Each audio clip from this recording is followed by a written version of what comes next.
Hey everybody, Adam with Ox's Auditorium here. We're going to be doing a longer playthrough of Uprising. So I'll probably break it into two parts and do kind of the first two chapters, probably take a couple hours with setup, and then the last two chapters, which will probably take another couple hours. So I will break those up for you and then also do timestamps. So if you kind of want to skip through and see different parts or things or whatever, they'll be in the description as well. So let's jump right to this. Oh, excuse me. I haven't set up anything, so that way we can go over another setup. Like I said, I plan on talking through things, so this will take a little bit slower than a normal playthrough. If I was just going to sit here and basically talk to myself in my head, I'm going to talk to you guys instead. So we are going to just get everything shuffled up here. And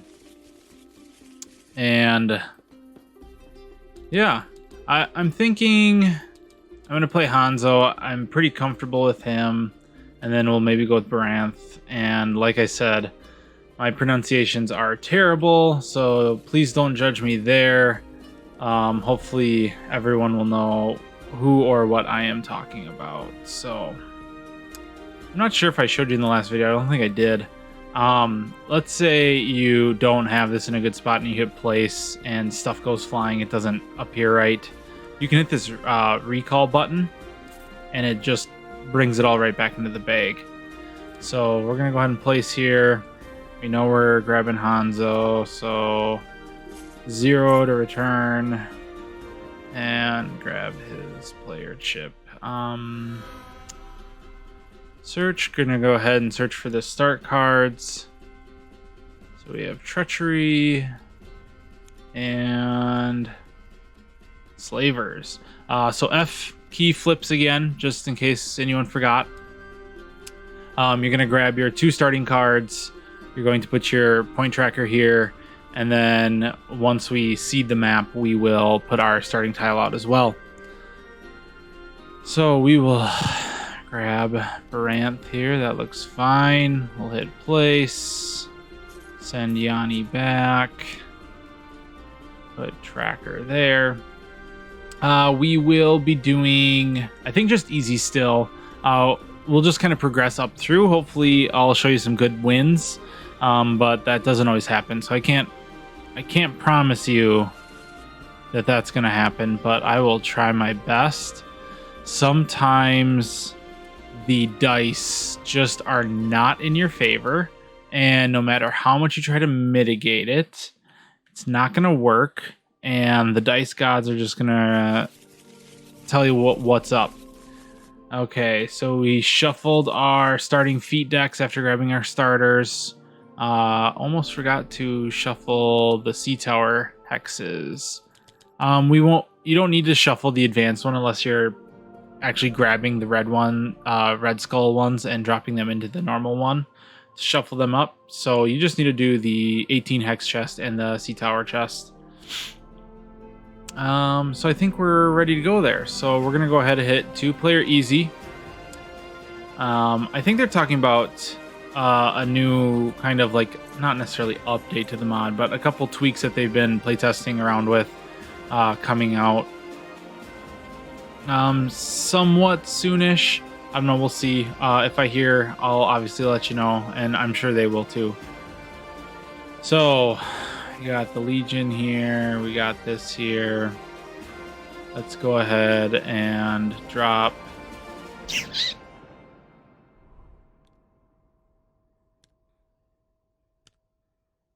Hanzo's faction there. Don't forget the Adam's golden rule of locking all the tiles.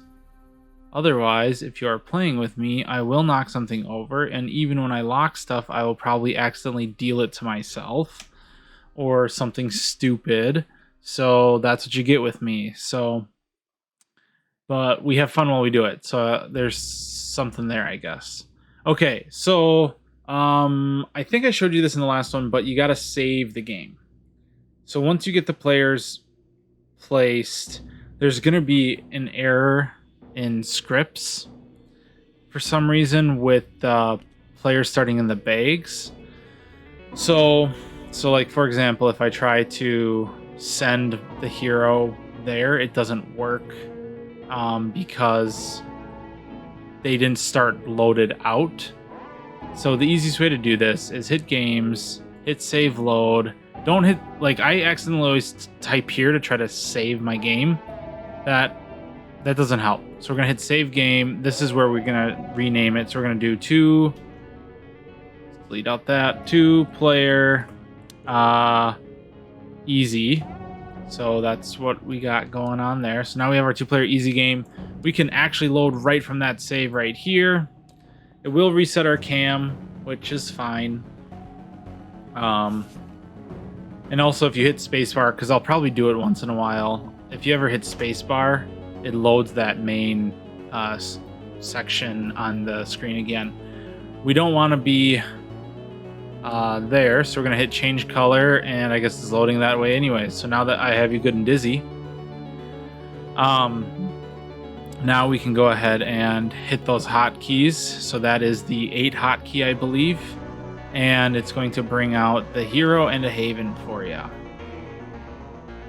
So let's see here. Okay, so we got that. I think we are doing a 4-chapter game, so we're going to draw all the druids. We are going to shuffle the events just for good measure. Items, quests, come on, be good to me. Be good to me here. So a little note, you'll see here that there's 6. So in a 2-player game, you're only supposed to have 5. Why they did that is these little card draws won't draw the last item or like actual physical card from a deck. So when you're playing, keep that in mind that these setups actually pull an extra card. So if you're playing, if you're playing a 2-player solo game like I am, you'll actually only have to fight 5 legions and 5 hordes. Now that's a lot if you think about it. That's 10 total across 4 chapters. But that's just kind of a little thing to note here as well. So let's get our phases up. This really helps a lot. I think we're all set. We have our action, food, starting cards, havens. Yeah. Okay, so we're just going to jump right into it. So welcome to Chapter 1. We are going to reveal a druid card. We'll have Hanzo go first. The Watcher. Ooh, I really like this one. So lightning will allow you to reroll any dice that don't show a lightning or magic or whatever you want to call that. I always just call it lightning because, well, it's lightning. So that one can be pretty helpful. So we don't have to flip down any of our face-up cards because we didn't use any. We already have 8 action points. We're going to draw 3 items. And like I said, I'll try to talk through some knowledge to try to share. Oh, man, some good ones came out right away. This one, fantastic. You just get an extra feat, so that should help Branth a lot. Cursed Dice, pay 1 to reroll 2 of your dice outside of combat. That will help with questing. And then Clash, if you have 2+ blanks, gain 1 lightning. Hopefully there will be something that I could get Hanzo to get that, because he rolls a lot of white dice. So blanks are going to be really good in a re-rolling generator, per se, with that worm scale. So let's see if we can't get him that somehow. Let's see what quests come out. Quest 1, Forest Spirit. Okay. I'm really disappointed this came out, and I'll say why. This is, I think, one of the only quests, if you complete it, you don't actually discard it. So you will see on the next one flipping up, after it says, like, in your resolve box, I want to point and I want to move my cursor and I can't. In the resolve box, it says, choose a hex with the curse, pay 5 resources, remove that, gain 1. So chapter 1, you're already scarce on sources, so this stinks coming out right away. And it doesn't say to discard. You can do this quest over and over and over. It's a 1+ to solve. It's a 1 shield or 1 lightning or 3 skulls. It's super easy to get. It mostly is just a resource like pit. So it's really too bad that came out right away. So hopefully let's have some better luck. Okay, this one is really good to get out at the beginning, because if we can get this solved, anytime a curse comes out, we get to place a basic unit, so that's huge. or not anyone, one player gets to place a basic unit. So that one will definitely be looking to get done. And do any of these allow us to draw an item? Nope. Okay. Take this card. You may ignore the terrain effect of Highland Hexes. You may discard this to reroll any of your archery dice once. Okay, so that could be somewhat helpful. So you take this card. So yeah, so of course these two don't even show what I was talking about. They both come into your hand per se. But quests, if you have them, do not count against your 10 card limit. It is just feats and items. So items and feats. Okay.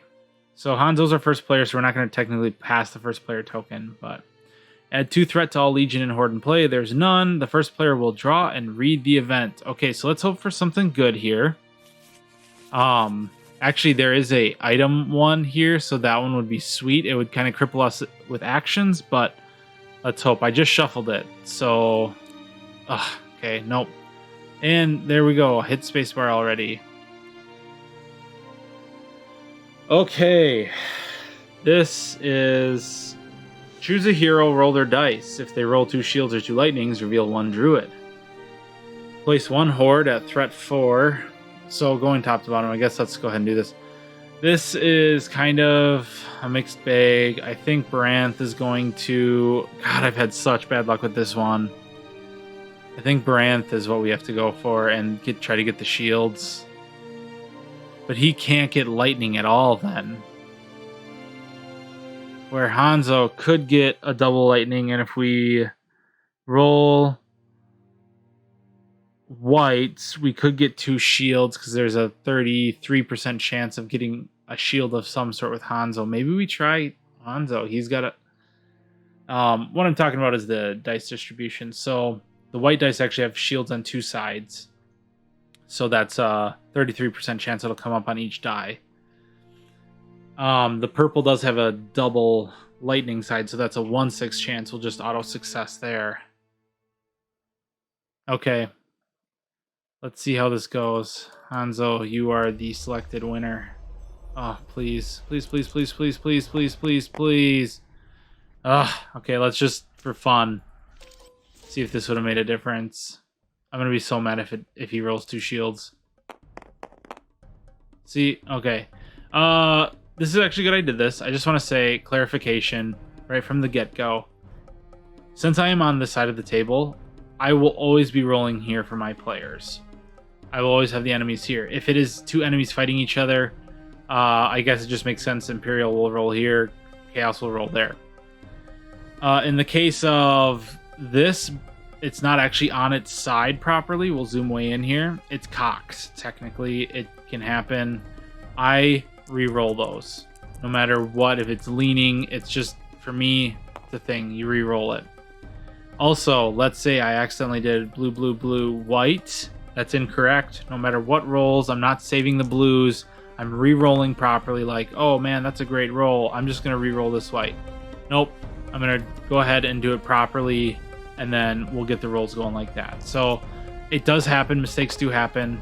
See, and I've rolled this so many times, and I'm never going to get this. This is honestly a tough one. I wish I would have gotten that item one. That would have been nice. Okay, hopefully that's not the way signs of how tonight's going to go for us. Okay. So, place 1 horde, threat 4 at the Fog Grave. Fog Grave is here all the way to there. So, first horde. And, of course, it's Oda. Why wouldn't it be Oda? Yeah, totally. Are you kidding me? Okay, so Oda, I'm just not a fan of. I don't even know why they created him. Probably just to make me mad. Okay, so Oda instantly gains 2 threat. That's why I don't like him, because even on turn 1, he's now 6 out of 7 threat. He would boost every other Horde and Legion by 1 threat. So if you are mid-game, so I guess this is the best time for him to come out anyways. If you're mid-game, he's going to boost everyone out. And then on top of it, if he comes out in any of the later chapters, chapters 2 bring out threat 5, chapters 3 bring out threat 5, and chapter 4 brings out threat 6. So if he comes out in any other chapter, he's max threat. He's just not fun to deal with, and I honestly am wondering, I've had such bad luck fighting him, I wonder if we just place him way out here. So if you hotkey 8, I believe, again, it'll bring the standee. I think we just are going to place him out here and try to generate points some other way and let him kind of, I don't know, run into here and fight Legion.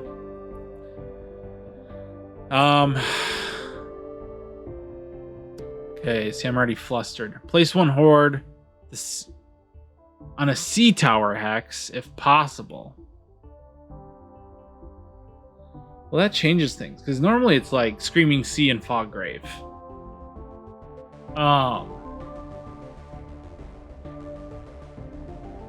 Because maybe if we put him here, Baranth could take care of him. Turn 2 if all goes well. I do not like... There's so many bad things that can happen if you put a... Yeah, this could be dumb, but we're going to go here instead, actually. Let's see what's up next. We're hoping it's an easy one that we can just kill right at the sea tower here with Hanzo, but we'll see. The Bloodworm.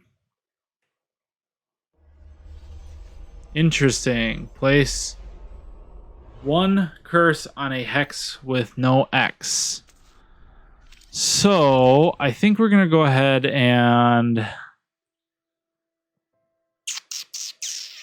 curse here. Oops. I don't have my... Here we go. Okay. We're going to curse here. Grab the standee. 29. Place curse on this hex. That's so bad. We got to try to reduce him. Typically, you want to fight the Bloodworm in a swamp if you can, or the marsh, because the marsh makes reds become whites.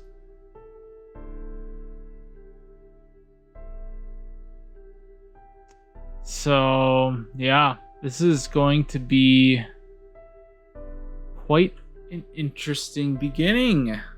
But that's how the cookie crumbles. Now we're going to place 1 activation token on each of these guys. This is the current state of the board. I'm not a huge fan. So let's go ahead and draw. So I am the yellow player. So if I hit the 2, so not the numpad, the 2 on the keyboard section, it's going to draw me 2. So flip this to reroll. Okay, that's really good to get. I already know I'm going to take that because it's not even the might. So we can always have Baranth purchase this one and then possibly have him trade it at a later time too. So I'm pretty sure we already know we want this Rebel Marksman, but we're just going to see what Baranth has. So if you're playing two-handed, another easy way to do this then is either just drag and drop, or if you go to the deal and you know that this is the blue player, you can just hit blue twice and it's going to deal out the cards. When you use the Haven action, you may build units and defenses here. Wow. That's really helpful mid. But you have to have... I see... these are both so similar. This is... Flip this to place 1 basic unit on the Haven, which you're not paying for the basic unit. So I think that's going to actually generate more forces faster at the beginning of the game. If we were mid-game, the Haven, the other one would have been better. But, yep, and then we'll go ahead and discard that one. Sorry, we're in the build phase now. I forgot to... we placed the activation tokens, that ends the event phase. Build phase is you draw 2 feats. You keep one of them. Now that we both have drawn 2 feats, kept 1, the other one goes to the bottom of your deck. That's the 0 hotkey on the number pad. And then we're going to build any units, towers, or walls. So, let's piece this together.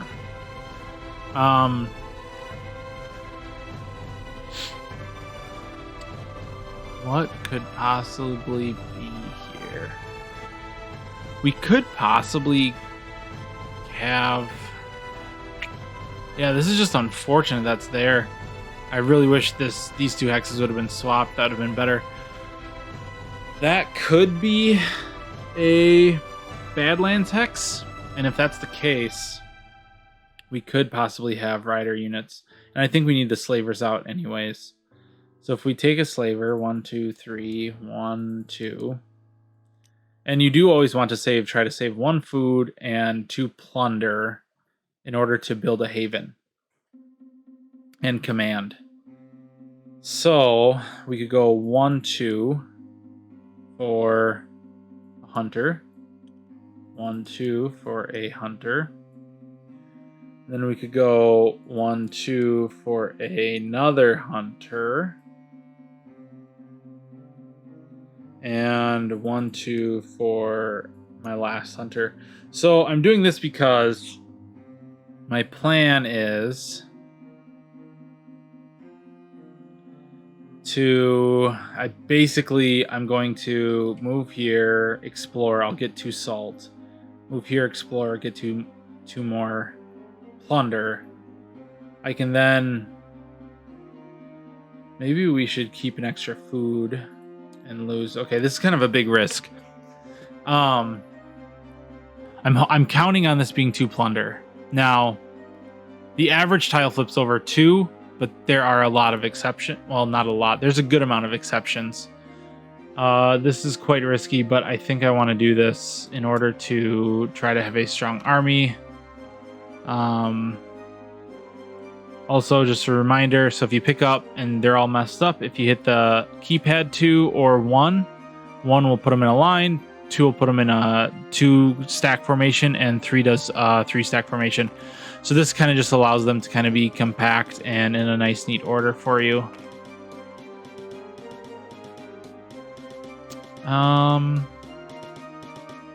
Yeah, I think that's what we want to do here. Over here, Branth has salt and plunder.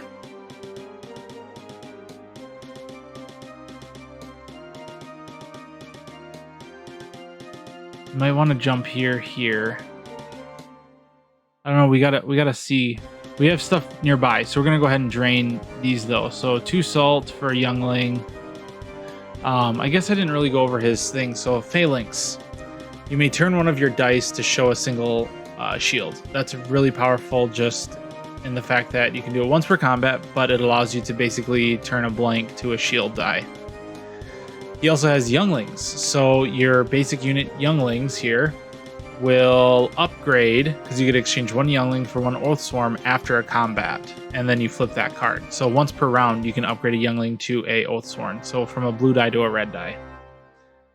Grab a spear slinger. Yeah, this just is so tough with the food, but that's why we have the call to arms. So 2 more salt and 2 more plunder. So we'll have that, and then we'll go ahead and use this call to arms to get our 5th unit out. Hit the 2 button there. Okay, so we have our units built. So we're going to move into the actions phase. So we're going to go ahead and start taking actions. Well, like I said, first, Hanzo's going to move and explore. So that's 2 actions there. Move, unlock, flip. Ooh. I could... Okay. Gain 2 salt. So, I'm going to gain 2 salt. If empty, place 1 garrison here, so it is empty. So 1 garrison. Place 1 garrison on an empty hex with an X. No X. Sorry. We're planning on moving here. I'm thinking... Now, maybe this is dumb. I haven't figured out every little trick in the book here with the game yet. That's the fun of playing it. I think I want to go like this. And this is why. I could build a haven here. It's not protected by the bloodworm because the bloodworm can't go in this way. and it would be forced to move in here where my guys are at, and then it'll always be protected even if I screw up the fight from the bloodworm, because then it won't move back out on activation, and I'll kind of go over that in terms of it's going to prioritize a haven space, but this is impassable terrain. Only heroes can go over that. But it's also trying to progress towards the capital. So it won't move further away from the capital ever. It will, if you each turn feed it units, it will run around the capital and havens, but it will never move away from the capital. So by putting this wall here, it pretty much ensures this is safe area. But the downside then is getting my units to the sea tower hex. I'm hindered for the rest of the game.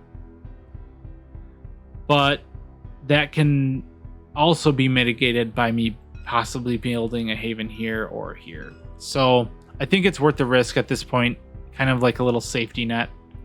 Yeah. And I think we got the 2 salt, correct? Yep, 2 salt.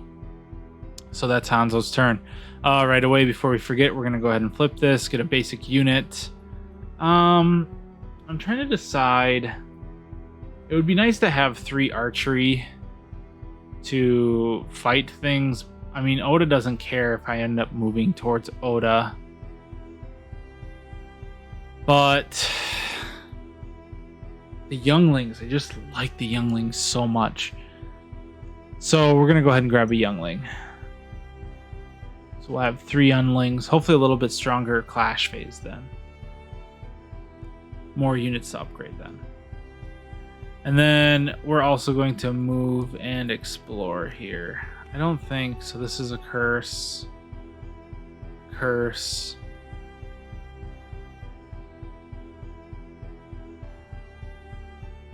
We roll 2 dice. Actually, we're gonna hold off on this move, explore. I want to actually buy this Druid's Ale right now, I think. Oh, I can't, so I have to move explore. Move, explore. So we will go here, unlock here, flip this guy, lock it because it doesn't have any impassable terrain, so there's no point. So we're going to gain 2 salt. 2. If empty, place 1 skeleton here. 5. Well, that's not 5. That's 1, 2, 3, 4. Place 1 skeleton with other skeletons. Gross. So let's go ahead and place 1 there. Place 1 activation token on a legion or horde with the least tokens. Oh boy. I think we just go... but then you'll curse that spot. I could always get in there and flip it over first. I think we're going to give it to Oda. This could be super bad. This could be really dumb of me, but basically I'm just going to give him the power to run into the capital and then hopefully die there. The main key will be keeping up with victory points in other ways. So, yeah, we'll see what happens, because I think I'm now going to just go here, explore this. I could purchase, move here, explore, and then use some actions that way. So we'll get it figured out. Yeah, but that is the end of his turn there. So we're going to go ahead and command. So command costs 1 food. We're going to go ahead and try to wreck this garrison. So it is a wasteland. So I know that's upside down, but it's no effect. And it's 4 of my archers, white dice, versus a level 1 garrison. So level 1 garrison is 1 white die. So hopefully I'm not going too fast, and it's like people are able to process. I forget that not everyone's played as many games as I have. So leave a comment or something if you guys need me to slow down or explain stuff better. I'm assuming some people have some general understanding of how it's played, or pick up on the different actions we'll be doing over and over and over again. Command action costs 1 food to use, just like I did that. You can move, you have a max of 5 units per space. Commanding is not I'm moving units from here to here. It is I'm activating this space. So best game I can relate it to is Twilight Imperium. So I know that's a bit of a stretch because that's such a heavy game. If you ever played Twilight Imperium, the activation is the same.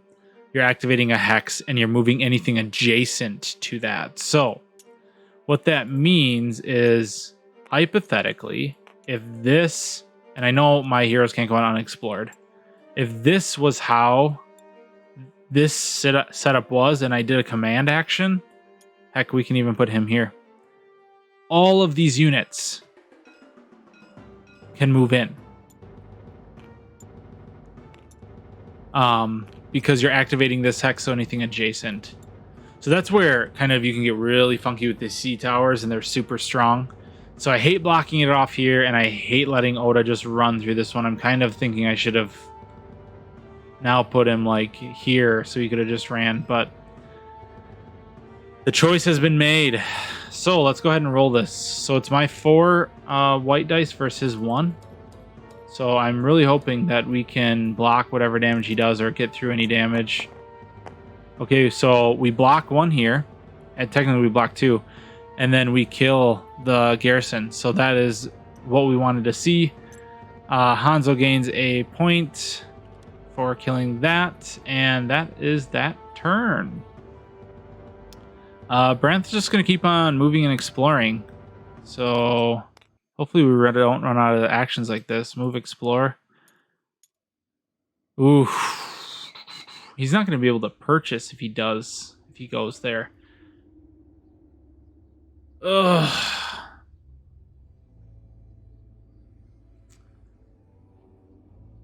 As much as I'd like. Yeah. Nope. We just have to mark it and see if it's worth it first.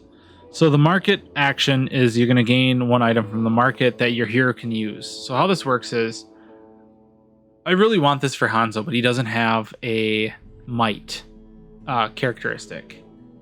He has magic and guile.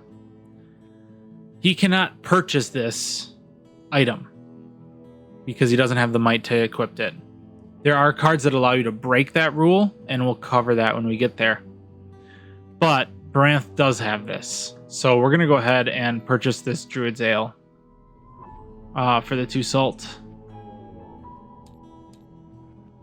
And basically we're going to discard this right away and just draw that extra feat. So, like I said, you can draw, or you can move it up like this. Hey, that's a good one. We are working up to getting more Oathswarm, and why I say that is we will be using the younglings to upgrade. And then if you have 2, you gain an extra blue. So that's super awesome that we got that. So the market does end your activation. So command, explore. So if you notice, there's the little infinity symbols. So I'm going to randomly explain rules, I guess, as I start playing. The move action and the trade action you can basically do in combo with other actions. They don't end your turn. Command, explore, building haven, market, and questing all end your turn for playing the game. So, yeah, that's how that kind of works. Obviously, we're going to be doing a lot of the actions as we play, and you'll kind of see how those work. So we did a market. He's done. We go back over to Hanzo. Items are supposed to instantly refill the compass. Interesting. So this allows you to, for 1 turn, because you'll discard it, allow any explored hex, so the hex you're moving to or whatever. So like if this is explored, every tile is adjacent. So that allows you to basically teleport your army or up to 5 units and your hero to 1 space on the map. So that the compass is really good. There's just the beauty of this game is it makes you over and over and over and over again make super hard choices. So that's where we're at. I'm basically going to say, oh, this is really good, this is really good, and then you're never going to see me take it. Well, that's the problem, is I don't have enough action points to actually do what I want.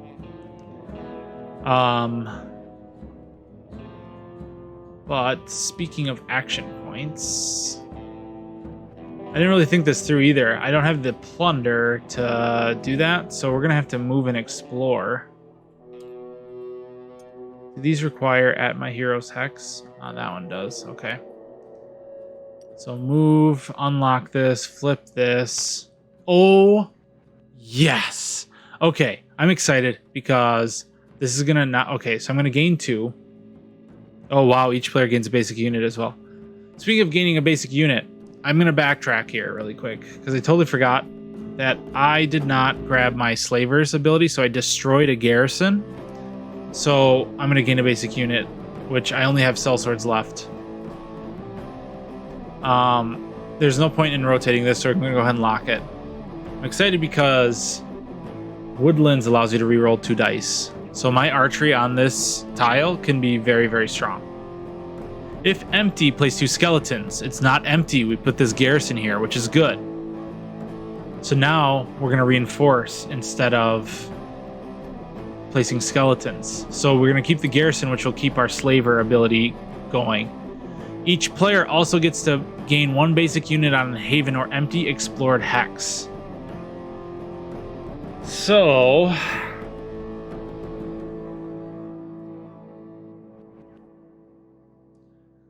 Ooh.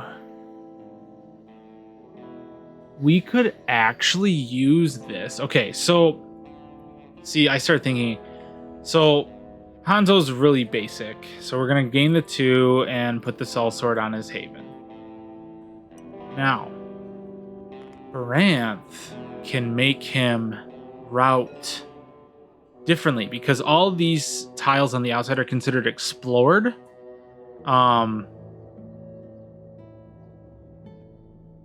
So we're already at max at our haven, so we have to put it on an empty explored hex.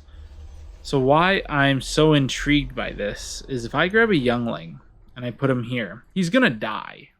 But by doing that, it's gonna cause Oda to go here. Well, actually, we could go here and route Oda here, here. We can route him up and around the sea tower.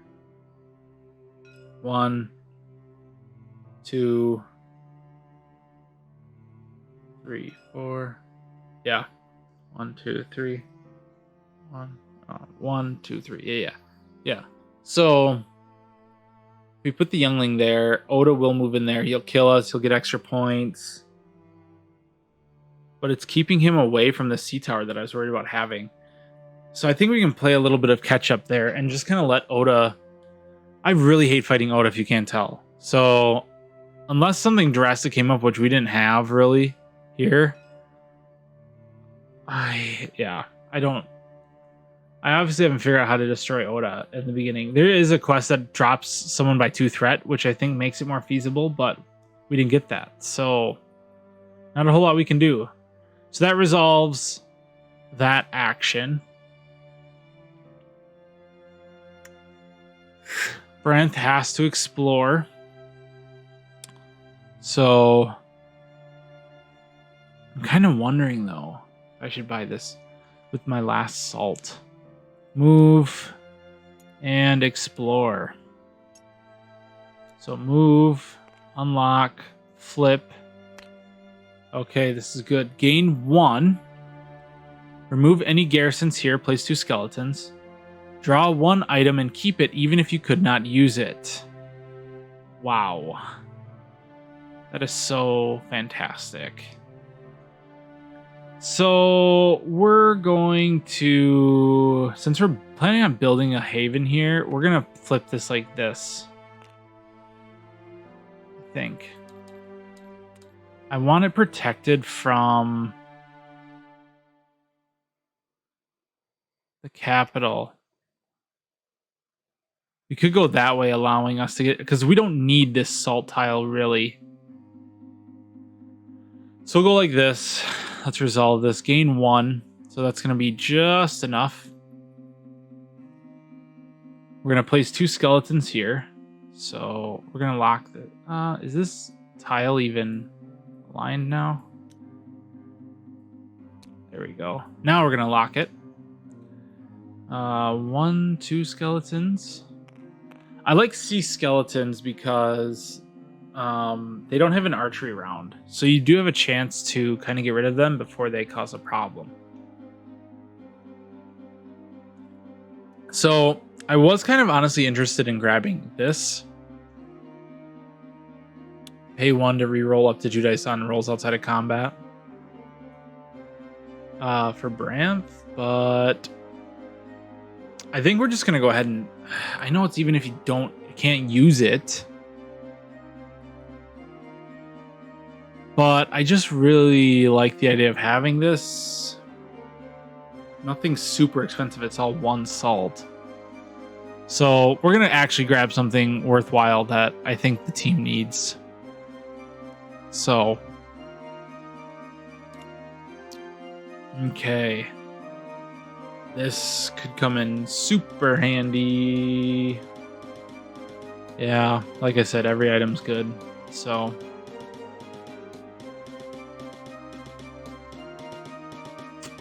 so many choices, so little time.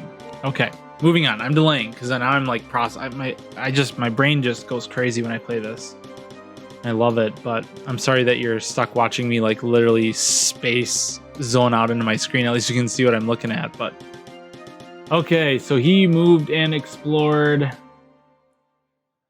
1, 2. Why is 1, 2, 3, 4, 5? 1, 2, 3, 4. I don't think I hit the explorer on this one because he's explored twice. Okay. Yeah, the action points didn't look right to me. That's what I was counting. Is Hanzo went first and they basically matched each other in movement and stuff. So that's what I was looking at there.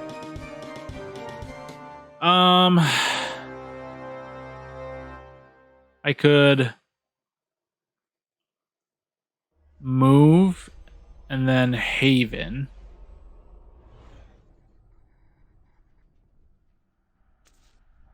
Getting the plunder early would be nice. But if I don't kill him, I'm in trouble. But he's gonna roll.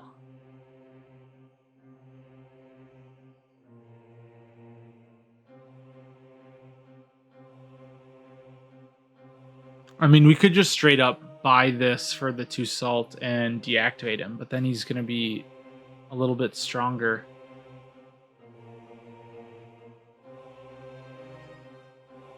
Oh boy. Branth is going to command, take out this and build a haven, so he'll have 1 action left.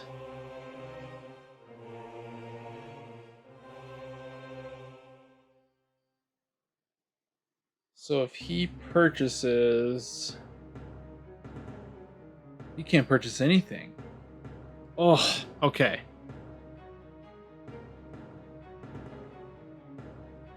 So he's going to command Haven and then trade just to get the 1, I guess.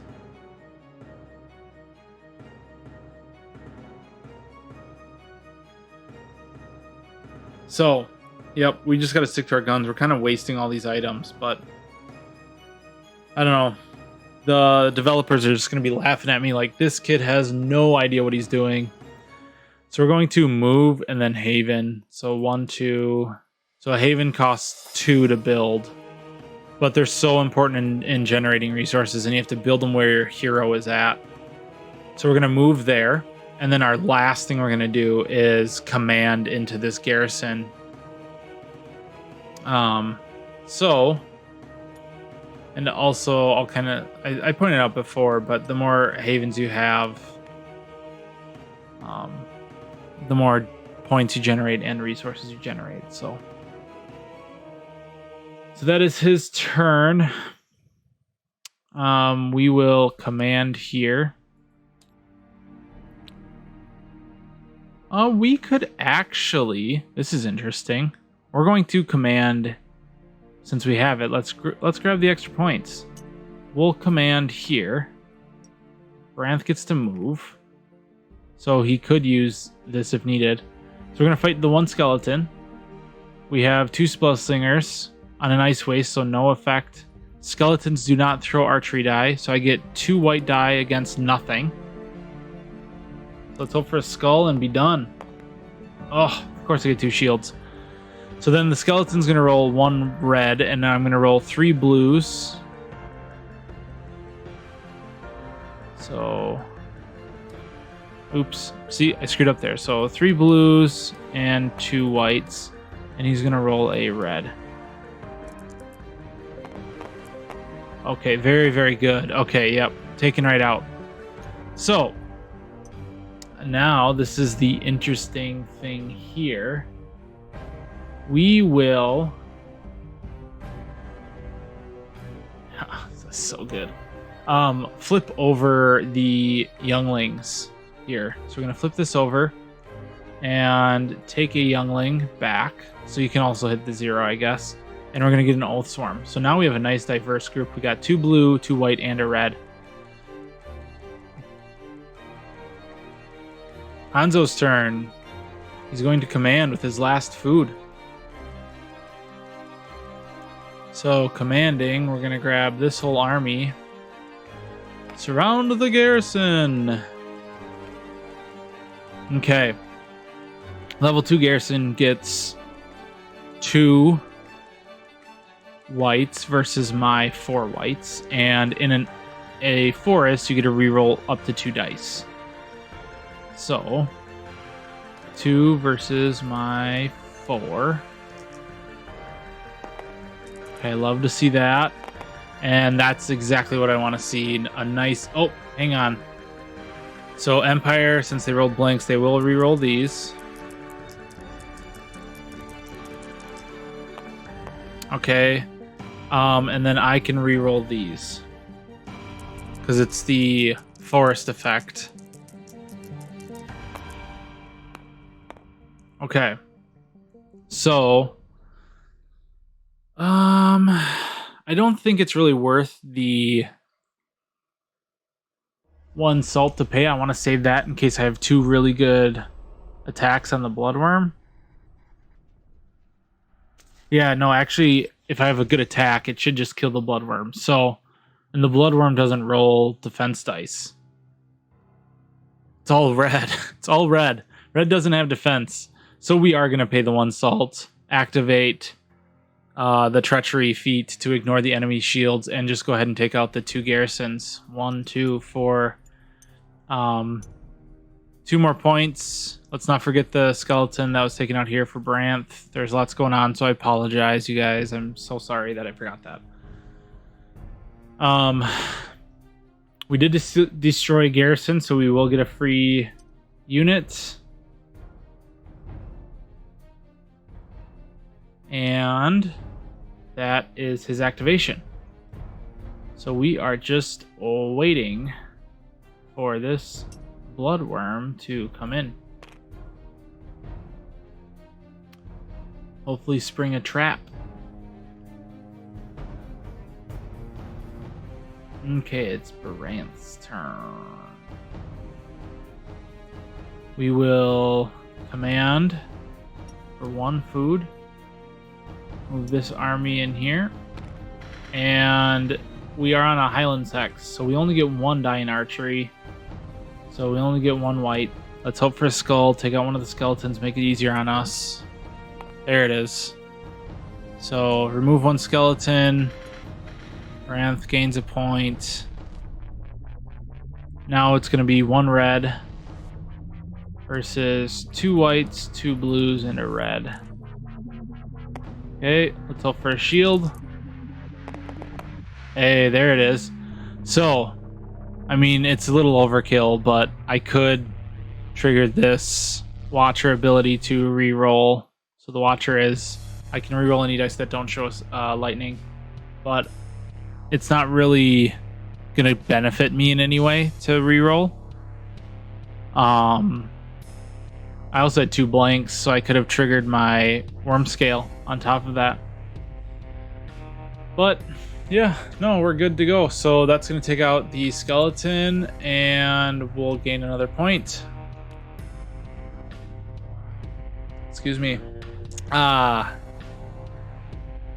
Hanzo's out of action points, so we're going to go right back to Branth. He is going to build a haven as well. For 2.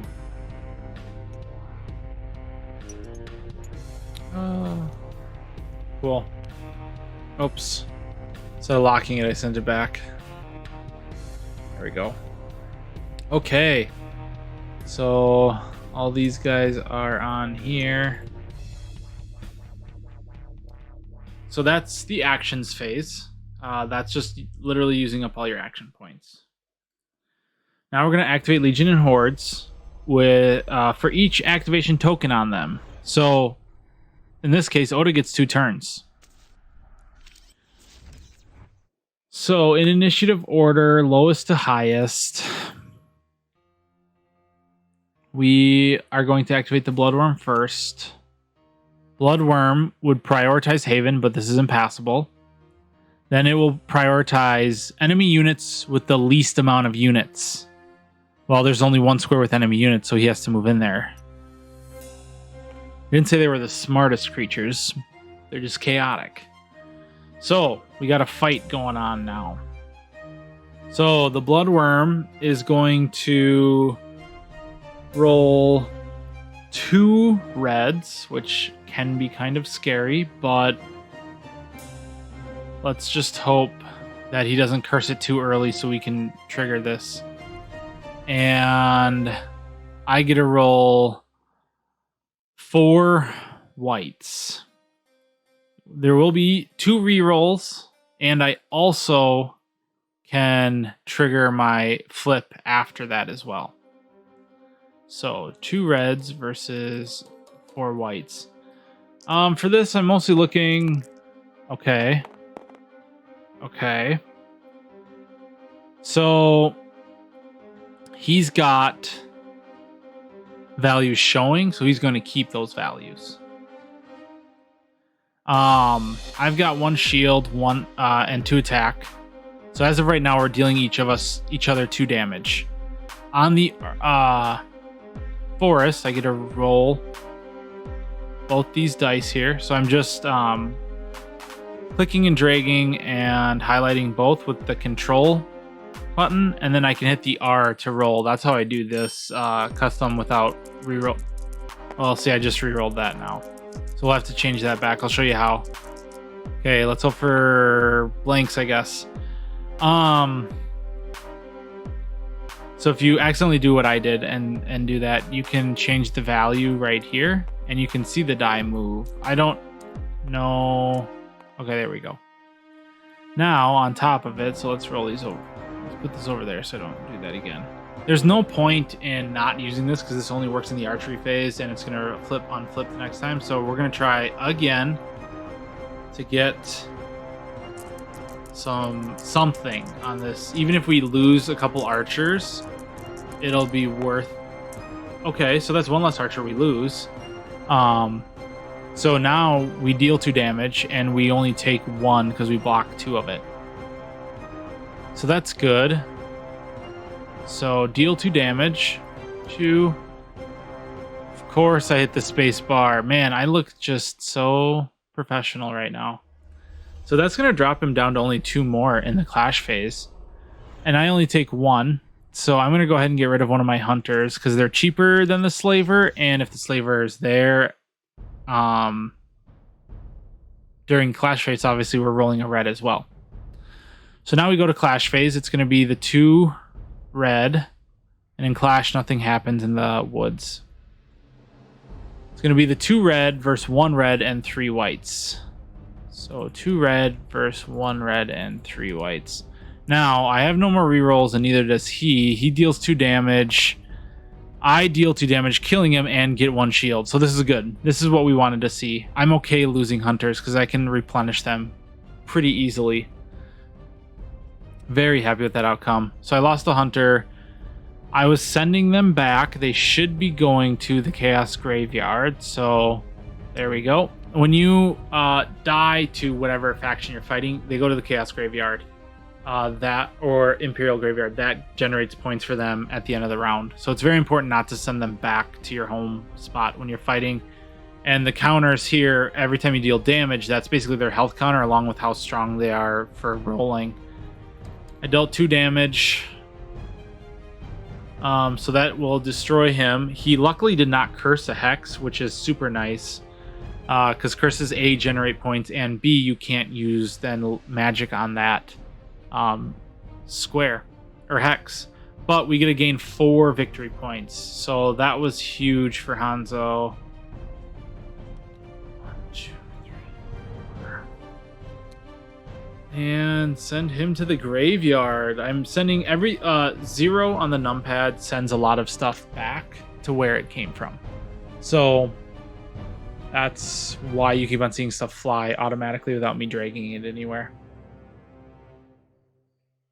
Okay, now we have Oda,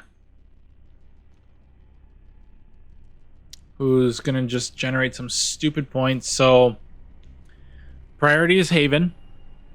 There's no Haven. I could actually show you guys the priority here. I'll bring up the rulebook to kind of show you how... They have a cheat sheet, but their rulebook is actually a lot better. The cheat sheet is very summarized. But... So if you just go to like uprising.nemesis.games, you'll come right to their website, and then there's a rules tab, and then hit download, and you'll come into the PDF. And their rulebook is fantastic. I've read some bad rulebooks. Let's not mention Terraforming Mars, but that'd be mean to throw them under the bus. But that is a bad rulebook. This one is very, very well structured. So good job, guys. Okay. Activate a Legion. Okay, well first, we're not a Legion, we're a Horde. So, first, I forgot to place a curse down because he moved from that space. So it kind of sucks, but we're going to lose this. But there are other ways to... We didn't even quest at all, which isn't... Because we're not the questing types. Back to this though. So place a Horde, activate a Legion, activate a Horde. So you're going to place a curse where they're at, and then they're going to move, just like it shows in this little graphic here, just like I did here. Then you're going to move the Horde 1 hex, not further from the capital. So that's why he moved towards the capital, because the units are there. And then the A, B, C, D is the priorities. So first, if you can move into a Haven, he will. Then he's going to move into a hex with enemy units. And then, if none apply, move on to an empty hex. Remember, a hex with a cursor skeleton is not empty. Did I just... Oh. See, and this is why...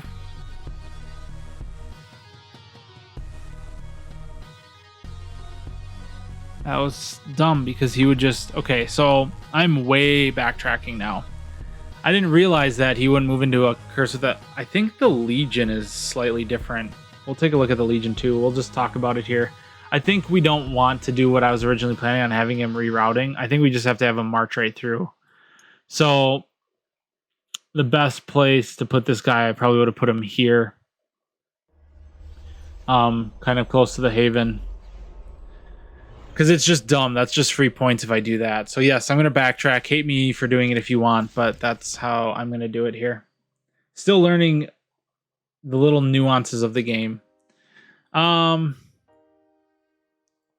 we got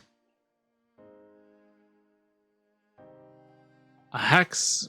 A cursor skeleton is not empty. And then you're going to move to any hex. Count the shortest path to the capital. So they're going to first prioritize Havens, then they're going to prioritize enemy units, and then they're going to prioritize empty hexes, and then they're going to prioritize the shortest path to the capital. So, now looking at the Legion, so I must have the Legion in mind here. So you're going to place a garrison just like you do with the curses. You're going to move a Legion 1 closer to its target no matter what. So, it's going to prioritize its target. So we'll see when legions get placed, they'll have a target. You're going to move it into a haven if possible, keeping in mind this overarching rule here. Then you're going to move into a hex if there's no haven with enemy units. Choose the hex with the least units and or threat. So the Legion is unlike the Chaos, where they're just going to be moving to destroy stuff. Legion's moving with a purpose. If none of the above apply, move on to an empty hex. A hex with a curse or garrison is not empty. Okay, so I've been like... None of the above apply. That's interesting, because I've always thought that they would move on to garrisons, but I must have had it backwards in my head too. Well, good to know. Learning for everyone here. And then any hex closer to its target, count the shortest path. So... yeah, that's quite interesting, because there's been a couple times where I've played and I've had like a Legion guy going from here to my haven, my starting haven, and there's been a garrison here. But moving here doesn't make it closer, so I think it moves here still with the garrison. So I think I've been at least playing that right, just not understanding it correctly. Because it is always trying to move closer to its target. So, okay, moving on. Yep, backtrack. We're going to throw in the youngling there. Oda's going to activate twice. So Oda moves here, drops a curse. So now we have curses on both of our sea towers because I'm an idiot. Either way, it's not good. And then Oda's going to go ahead and... oh, this is interesting. It's now impassable terrain. He's just going to go right for the capital. He will then activate again. So we'll send that activation token. He will move here. Curse this tile. And... yeah. Oh boy. Okay, Adam.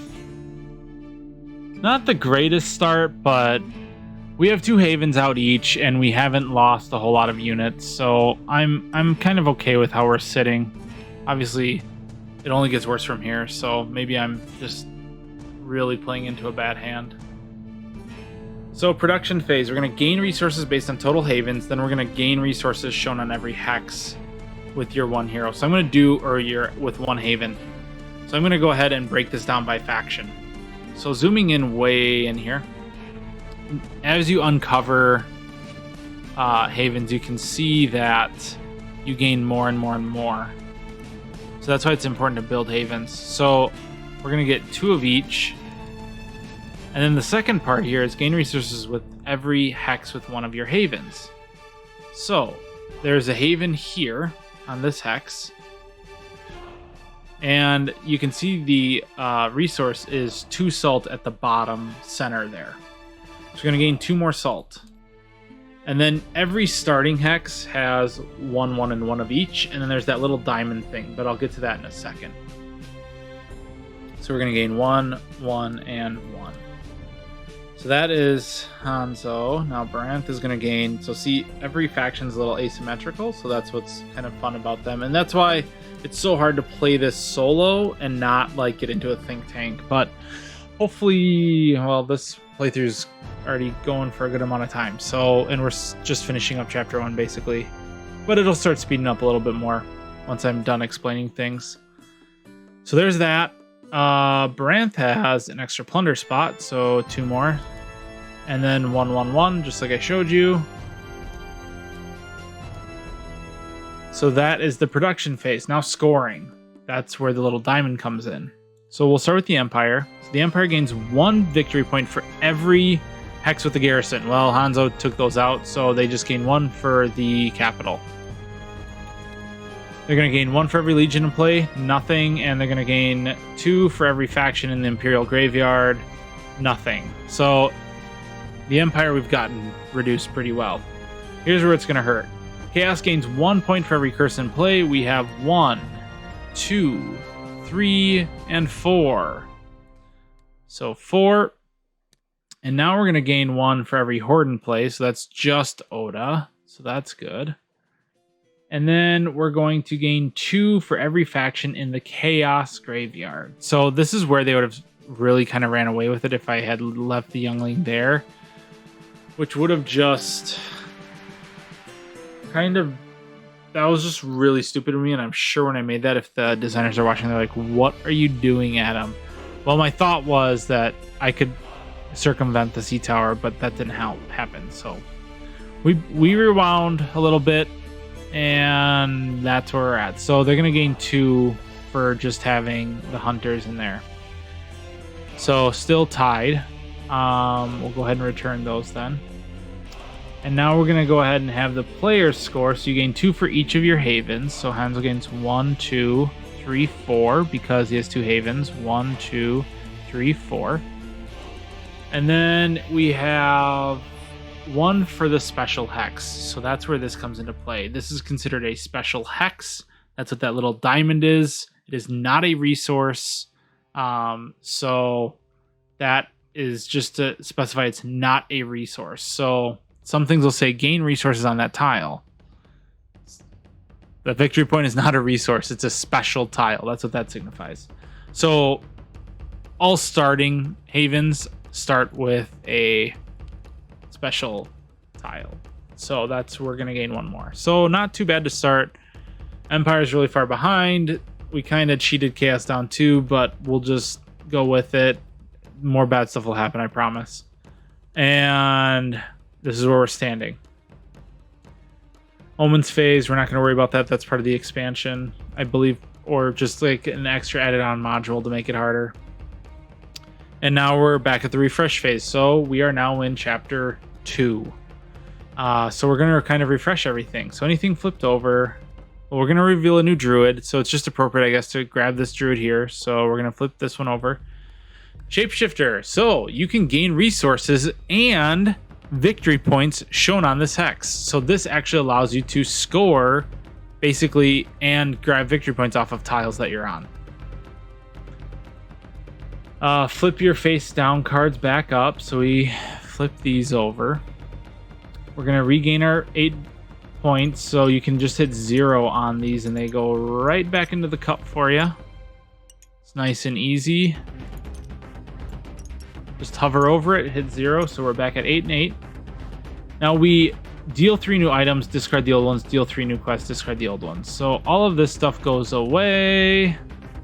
And let's go ahead and break down the new stuff coming out, because I'm sure it's all good. Okay, this is like one of my favorite items. Your hero is considered adjacent to every hex. I mean, it's 1 salt. And your hero can basically jump to any hex they need to. It is so nice to have. So that's pretty much a must-have for Hanzo right now, I think.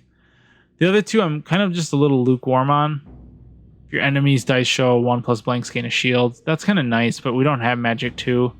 And we don't have Might 2, which is turn one of your whites to a single. So hopefully we get some discard item quests here or something. So we'll draw. Okay. Gain 1 item from the market, even if you could not use it. Well, there you go. Also, if we get 1 shield, you may draw a new quest. So that could be quite helpful.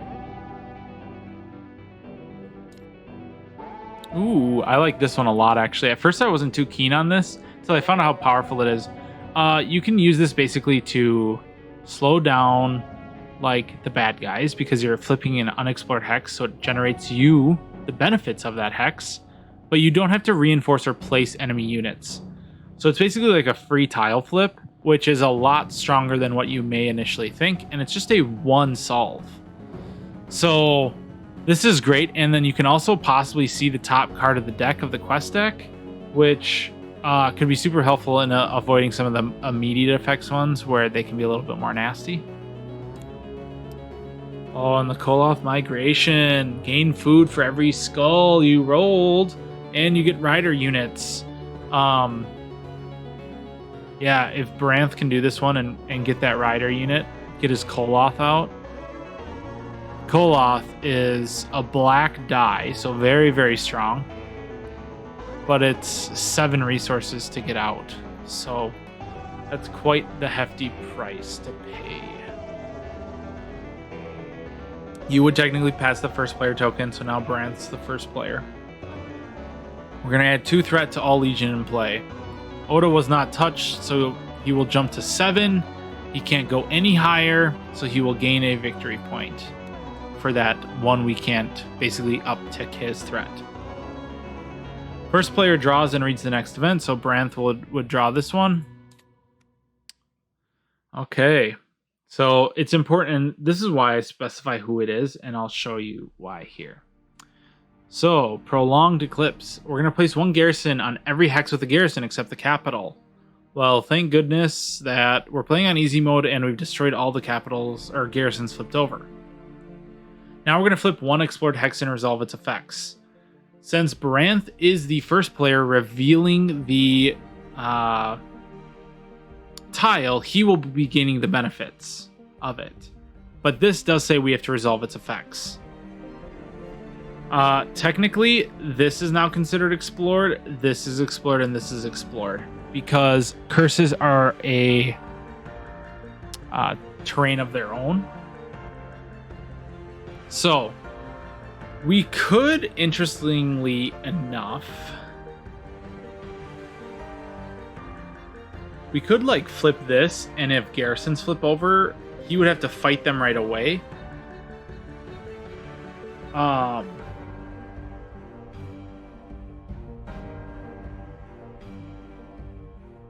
Or we can just make this a lot easier by flipping these for Branth, or because we have this other one that we'll also be flipping over stuff as well. I mean, honestly, if this is a has a wall on it of any kind, we could really just section off this part of the map and have Branth go crazy, generating havens and basically not having to worry about the garrisons. Let's go ahead and see what that is. We are getting Legion on this one, so let's see what this is. Flip this over. If empty, place 1 garrison here. Okay, that's not the worst thing in the world.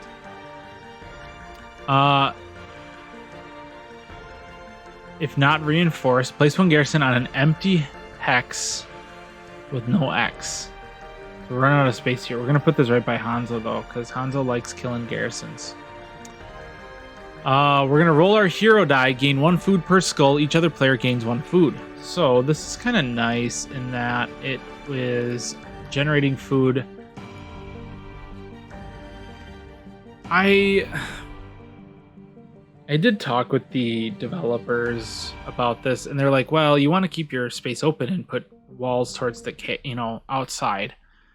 But honestly, being able to do this is now basically going to circumvent any Legion around this way. And by doing that, I can basically put up defenses here and here. Oda's going to move in here, which means we can... This will be cursed.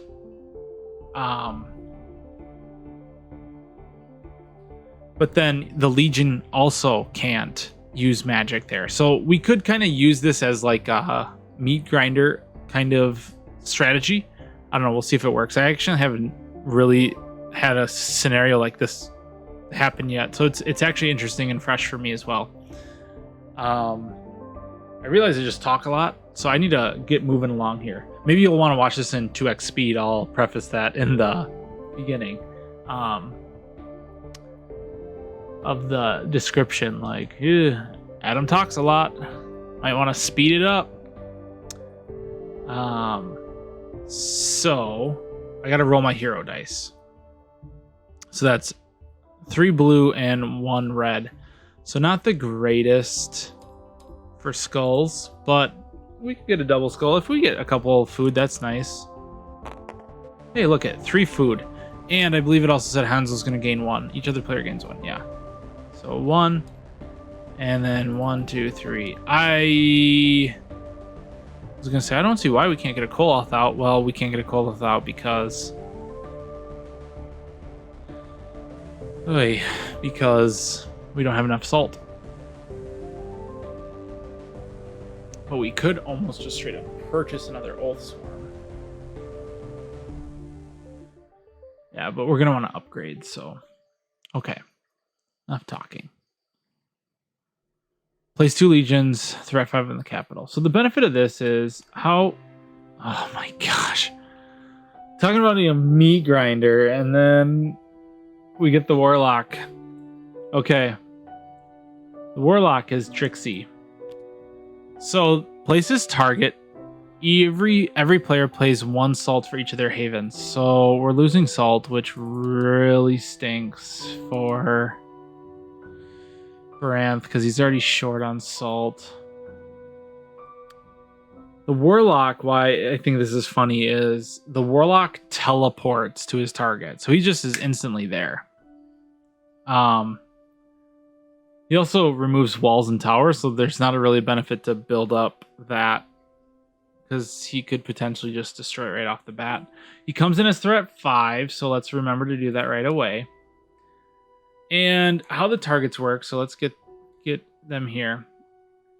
Each player can only be targeted once by a legion. So if in a 2-player game there's 3 legions out, 1 legion is just going to sit at the capital and like generate points and garrisons. So they're just like act as a reinforcement thing, and then they sit in the capital the whole game. But since we don't have any targets yet, this guy's going to target a player. So we either choose Baranth or Hanzo, and then he's going to target the haven with the least units on it. So right now, that would actually be here or here, which kind of stinks in both forms. Because I was just talking about how I'm basically trying to set this up for a meat grinder style.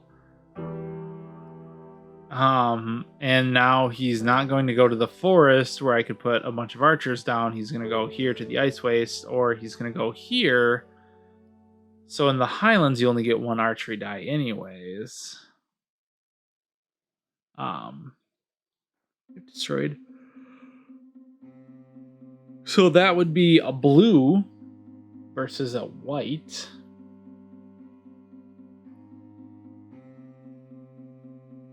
But that would negate...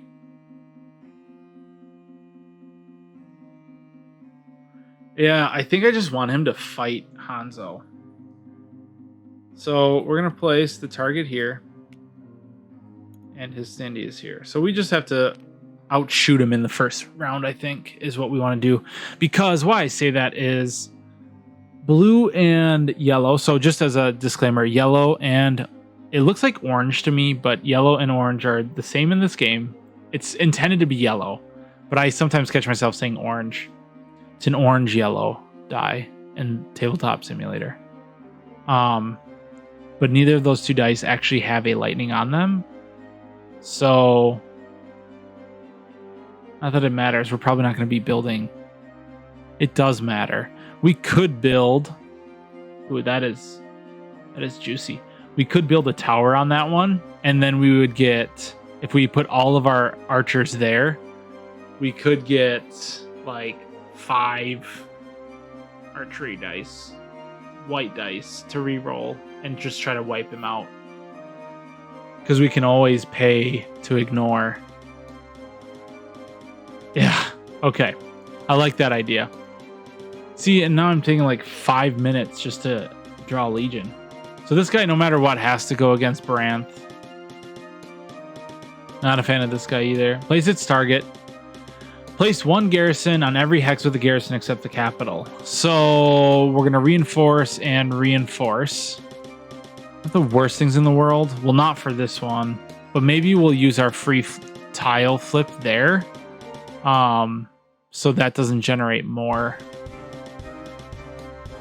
Threat 5. And he's going to target there, and he's going to start here. The Imperial Guard is kind of nasty because he is very defensive. He gains extra archery on Badlands, which there aren't any on his way. Badlands are typically, I think, only under the food tiles. Salt is, I think, mostly Wasteland, and then... Yeah, I don't know. I guess I haven't played enough to have this memorized in my head. But he also then like kind of like last strikes after he dies and will destroy a non-Empire unit or threat here. So he can be a bit of a pain, but I think Baranth will be able to meat grinder him enough. So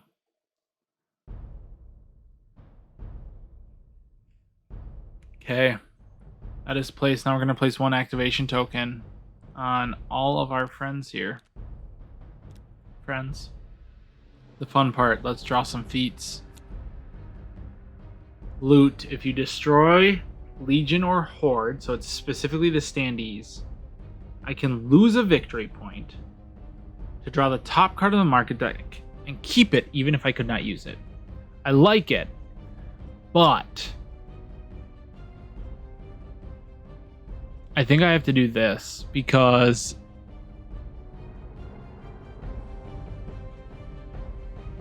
yeah, we're grabbing this. Oops, and see, I just sent it to the bottom. So I'm going to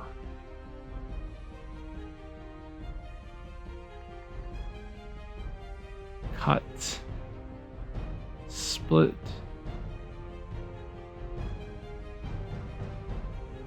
I don't know how this works. I guess I'm just gonna have to look. Because I screwed up. We're supposed to get this one, and we're not supposed to see what those are. So I didn't take too long to look. I didn't really see. Just that I knew that this was going to be on the bottom. So not screwing this up. I think we want to do... Ooh, but if we do... Okay. I could really... Right now, if I put one in Might... You know what? No, I'm going to let Baranth have this Worms. I'm going to grab this Drum of Terrors and allow myself to be more tanky instead. Yeah. So this goes like this because technically the other stats one slides in. So just go ahead and know that this is facing down and ignore the Might target there. We're also going to gain 3 resources immediately. So if we're planning on purchasing a lot, like 3 and a 1, so that's 4. It's going to use all of our salt. So we're going to go 1 and then 2 more there. And the loot goes away. Baranth is going to get 2. Okay, flip this to lose 1 shield and gain a lightning. Beneficial, but we do have the worm scale, so I'm going to send this away and use this. Okay, so do I grab a Might? See, the problem is he doesn't care too much about his white dice because he only has his spear slingers. I want other things. So if we put magic down, it opens up, I think, more items. So let's go ahead and put magic down. He also gains 3 resources. So 1, 2, 3. I think that's what we want to do. That would purchase us a Koloth, which I think we want to do because we don't have a lot of units left here. So yeah, we want to do that. Oh, excuse me. It's kind of late here. I have to record later. But we get it done one way or another. See, I'm really dragging this out. So I'm going to try to speed up here. So I apologize, guys. So we've drawn our feats. Now we're going to build. So Hanzo's going to go ahead and build I'm going to send that back. There we go. A wall. and a tower for 2 plunder. So you can see right here, it's 1 plunder, 1 plunder. I'm basically just going to bolster that up, and then we're going to pay 2 salt for a hunter and 2 food for...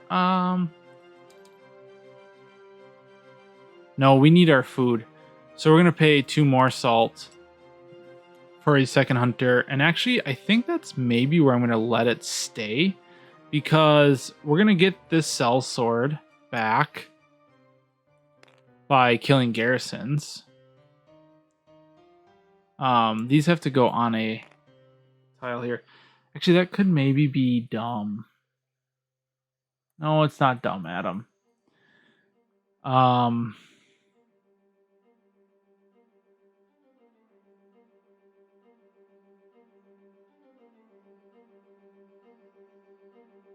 So we could build a haven right there. That'd be kind of risky, but it is also quite interesting. We want to move these guys in here. We want to get this army together. So I'm kind of wondering just going there as well, which is, yeah.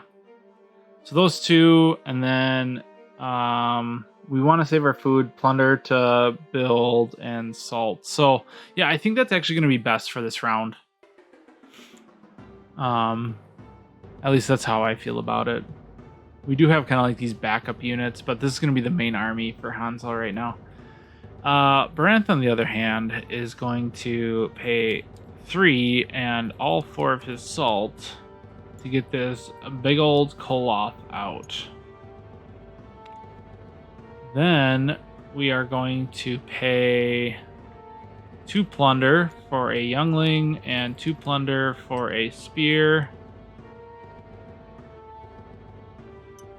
which we want to save 1 basic unit for the Call to Arms, and the Oathsworn we are going to upgrade to automatically. So that should fill up this square, and we'll have 2 basically armies of 5.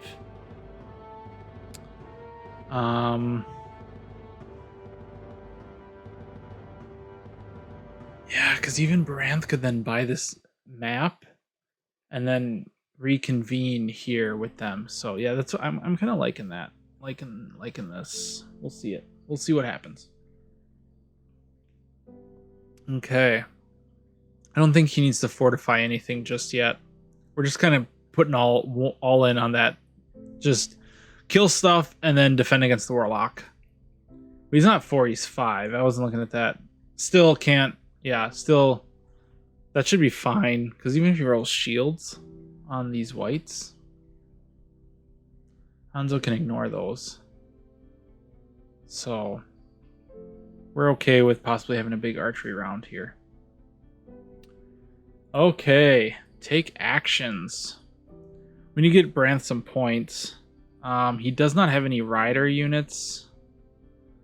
So this may not be the best to go against the garrison. But he could flip 1. He needs points. He really does.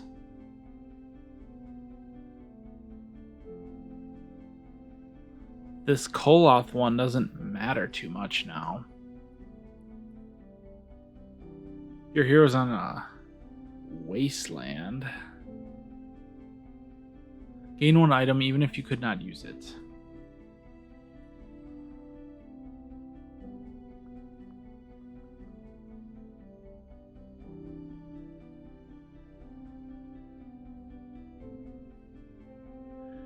Yeah, let's just do this. We're gonna command. Go for 1. We have a second army ready to go. Oh, before that, I do just want to flip this over. Oh, look, I flip over all of my guys. There we go. Oh, and now I destroyed him. Pick these guys up. Get in formation. Oh, Adam didn't lock the tile, everyone. Okay, lock that tile. I just locked all of my guys now. It's getting late, folks. need to go to bed, but I will finish this for you. We will get through chapter 2.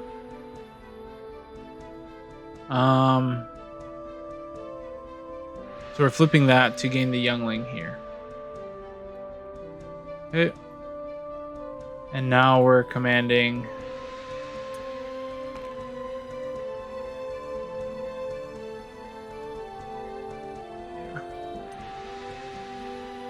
to here. It is a level 2 garrison versus 2 archers. I don't have any rider units there. So level 2 garrison versus 2 archers. The benefit we have will be, well, outrolling them, I guess. So they lose a level. Let's not give them points. Let's give me points. So now this is where we like it. We have 2 younglings, Oathsworn, Spearmen, level 1 garrison. Okay. Perfect. Look at this. We have 1 shield to block 1. We deal plenty of damage. And for here, before damage, once per combat, I can just turn one of my dice to show a single shield. So I'm going to block all that damage, remove this garrison, gain another point. We're going to flip over the Younglings card to upgrade an Oath Swarm. So, Oath Sworn. So, send the Youngling home. We got this. Now we have the double Oath Sworn, which has this going for it. So, this is a strong army. We might as well possibly even build a haven there.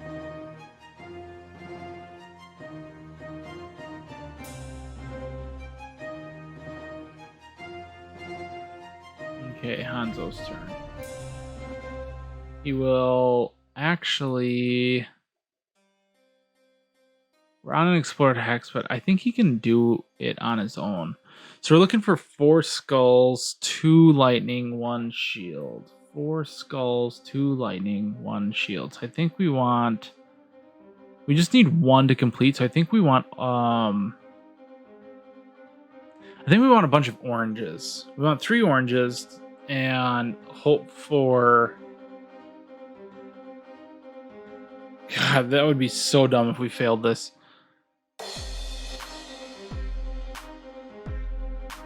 I mean, I guess I could just take an extra action and then quest, which is what I'll do. So I will move Hanzo here. Now we're on an unexplored hex. We're going to get that extra orange die. I'm going to roll 2 orange, 2 white, 2 purple.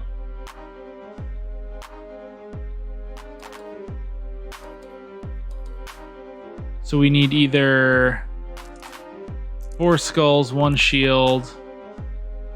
Okay. 1, 2, 3, 4. We got lucky there. So Hanzo's going to get that victory point. Here we go. Going to get that victory point. Flip any unexplored hex with no curse on it and resolve its effects. Do not place or reinforce any garrisons or skeletons. Discard this quest. So, gain 1. Discard the quest. I'm going to unlock this tile, flip it over, see what's there. If empty, place 1 skeleton here. If not, reinforce. Not doing that. Gain 1 salt per skull. Each other player gains 2 salt. So this is actually really helpful. We do need to rotate this because right now our units can't move in there. So we're going to want to actually use this, I think, as a barrier now, like that as well. Yeah. Because we need these guys to move in here. Man, choices we have to make. So we don't reinforce because of the scout. And now we're going to roll our hero die. So we're going to go purple, purple, and then all yellow, because the yellow is just straight skulls anyways. So looking at our dice distribution here, Skulls get assault. We're going yellow. So we get 3 yellows because we have 3 guile. As a guile hero, you choose either white or yellow for your die. So 1, 2, 3, 1, 2. Let's hope for 5 skulls. That's the best we can do. Okay, 3. I'm not going to complain about 3.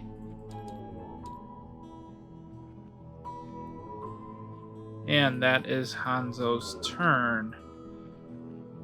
So Baranth is going to... do we build a haven there? I kind of think we do. Even though we don't need a lot of food, it's just like another haven down. And I might be able to build 2 havens this turn. And if I can have 4 havens at chapter 2, that's huge. Like, huge. So we'll build a haven for 2.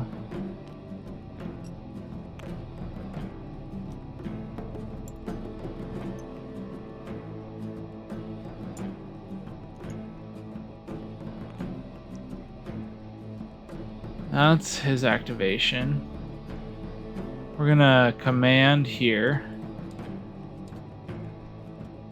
So we're gonna go these 3. So 1, 2, 3, and these 2. 1, 2. And we're gonna go ahead and fight this level 2 garrison. So it's an ice waste, so no effects. So level 2 garrison rolls 2 whites. I have 4 marksmen, shield skull. Oh yeah. Shield, so blocks that for sure, and 3 skulls, and I don't even have to do anything, and I'm taking out the level 2 garrison.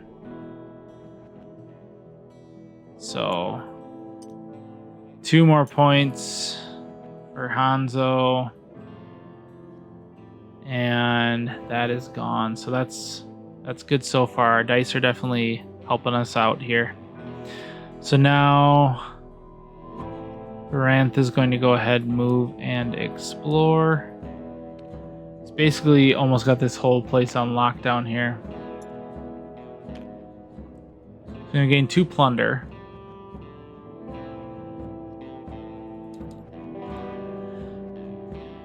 Oh, and I just destroyed a garrison. So that sellsword is going to go there. So we do have walls. I think these I do want to just face outwards like that. So now we can freely move amongst kind of the 4 squares or hexes we're going to have. I think I gained the 2. Yep.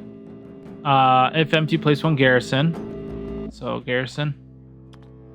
If not reinforced, place 2 garrisons on empty hexes with no X. So how I read that is you place 2 garrisons on empty hexes, not empty hex. So you're going to place them in 2 different spots. So they have to be empty. So honestly, we could put 1 here. Why I didn't build a haven? Oh, because I'm going to build 1 here. That's why. So we'll place 1 there, and we will place...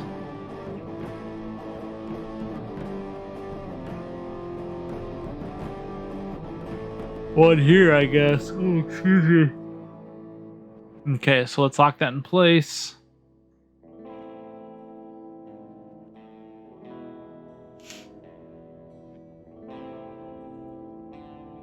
Oh, this is perfect. I'll be able to regroup with this youngling on this tile here. I was trying to figure out how I was going to do that. Well, he moved and explored. Hanzo's going to go ahead and build a haven.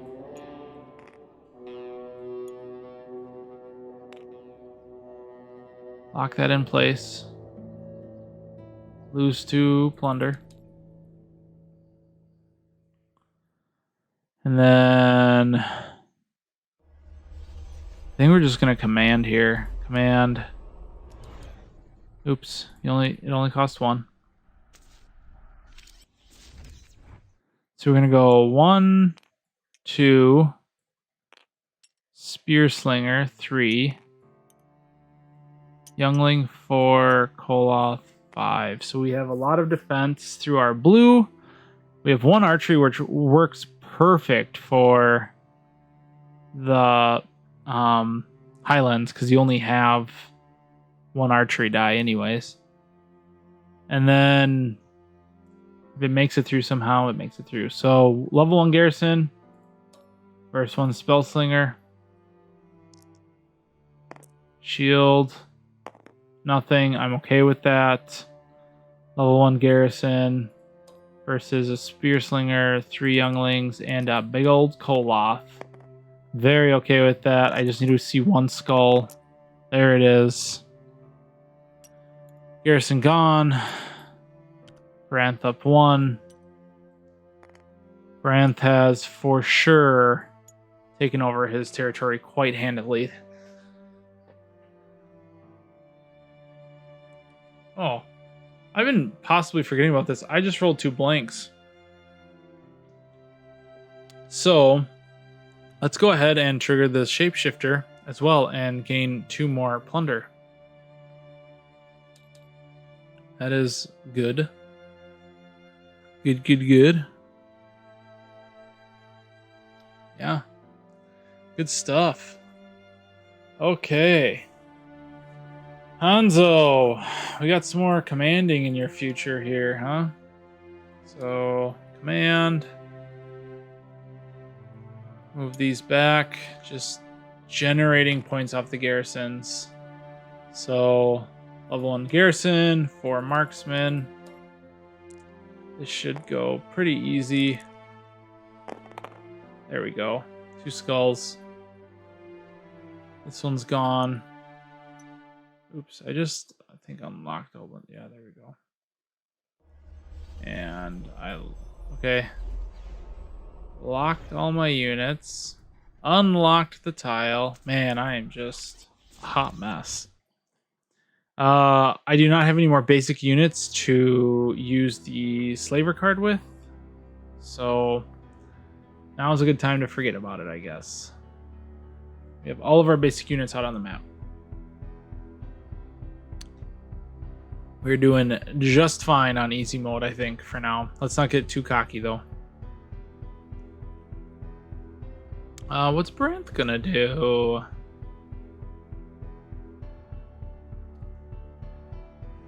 I mean, he could... The Imperial Guard is gonna actually move out to fight Oda, and I feel like the Imperial Guard is gonna die.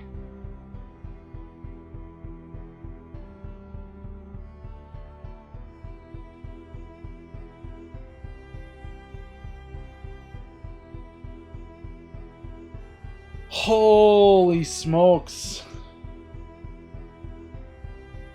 Okay. What is left for items? We basically just need to, or quests. We're not on a waste. But we could purchase for 1 salt. Who's it more important for? I don't foresee really needing to move out of our little clusters we have. Like, this is super fortified. It's going to be generating us a lot of points. We could literally leave 1 army here and 1 army here. So I think actually we will pay, because we do have that magic, we will pay 1 salt. We're going to take a market action, and we're going to purchase the Nether Sea map for Branth. Rune stones.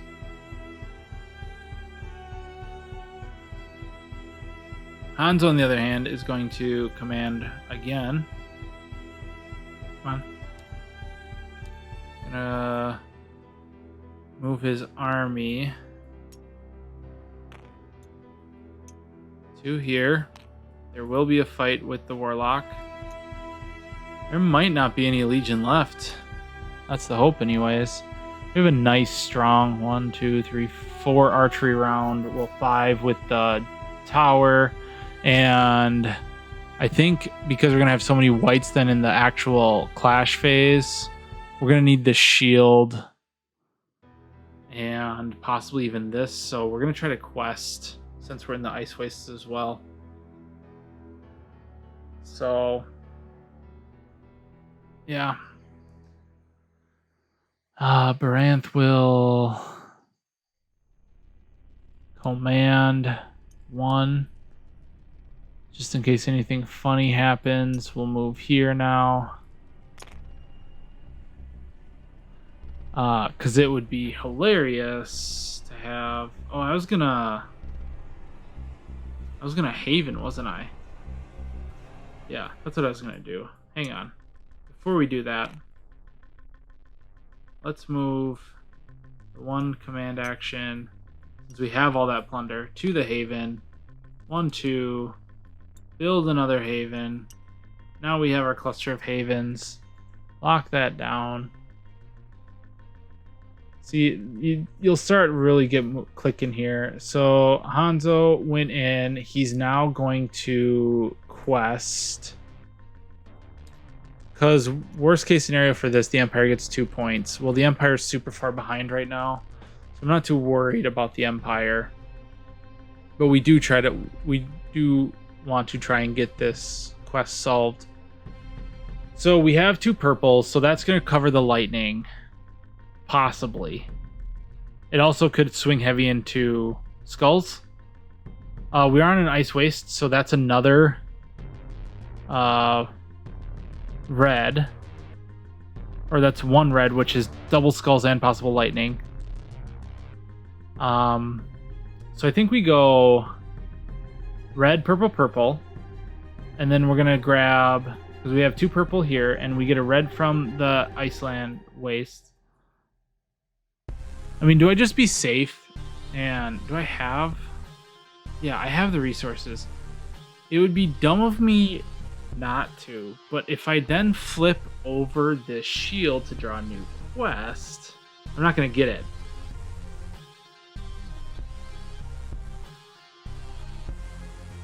But if it would guarantee me getting almost this to turn one of your... during the clash to a skull or a damage. Okay.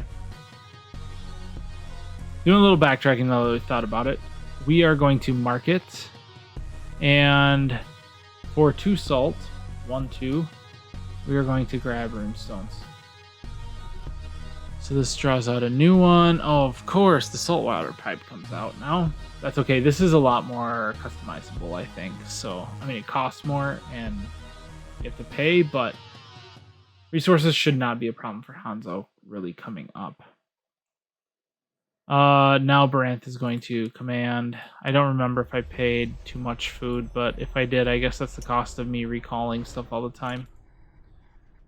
He is done. We are there. We are now going to quest. Come on. There we go.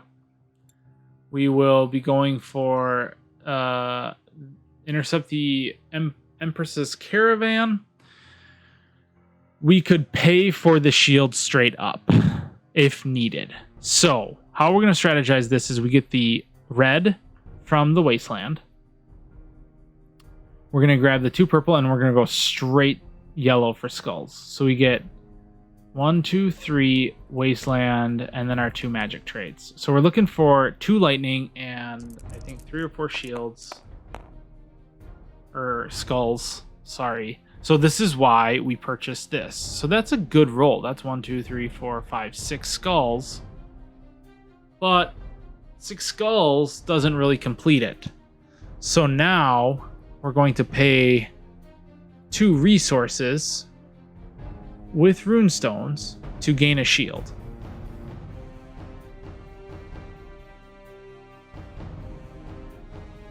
Yep, we're going to gain a shield. So now we've completed it. We draw a new quest, which could hurt us. Okay. See, shoot.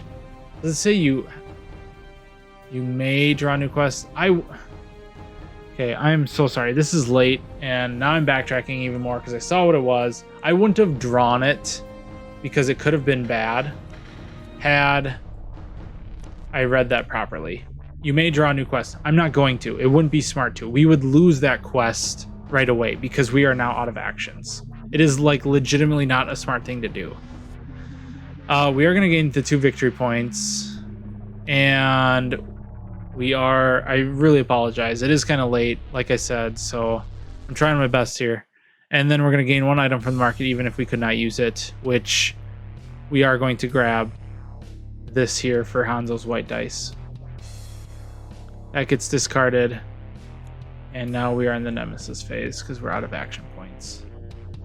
Activate legions and hordes, 1 for each token. So first fight, Warlock. He teleports into a trap. It's a trap. He obviously didn't have Admiral Akbar helping him out.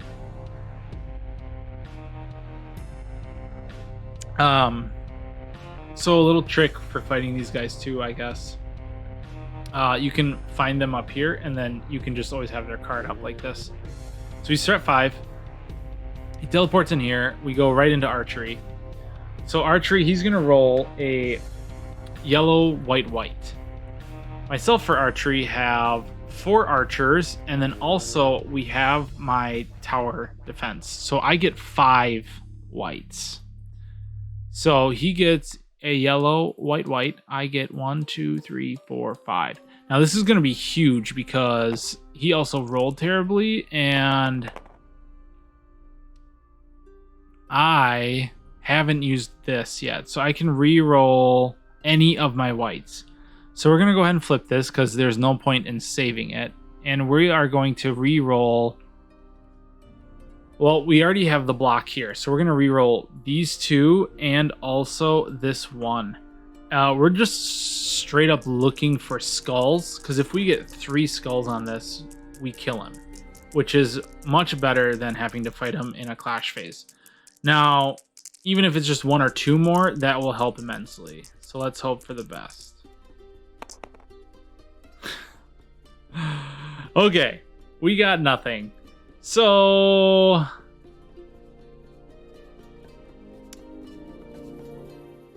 yeah, we got nothing. We got nothing. So we will do 2 damage, and he will deal us 0. So he's going to drop down 2 more. Now he's 3. So if you can see, from 5, rolling a whole bunch of yellows to down to 3, it is a big change. So every damage does matter in this, trying to take these guys out. So now he's going to roll, we're going to roll a lot of dice, honestly, because we get all of our archery dice we had, so the 5 whites, plus we have a slaver, so we have a red, and we have a wall defense, so we have a blue. So we have a good amount of dice we're rolling. He is going to roll, let's see here. So we're at 3, because we hit him for 2. So we got purple, blue, yellow, white. Purple, blue, yellow, white. We have 1, 2, 3, 4, 5. We have the wall, and we have the slaver. Okay, not bad. I like to see those blanks on his side, not ours.